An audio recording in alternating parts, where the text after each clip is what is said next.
This looks like the kind of hair dryers that they have at the salon when you like sit under it.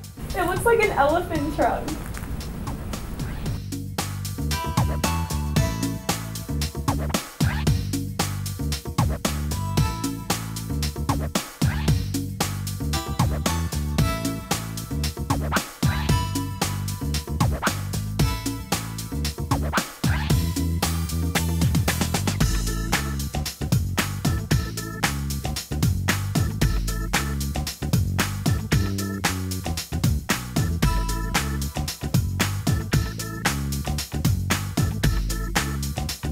Because my hair is so curly, I can never use a hair dryer.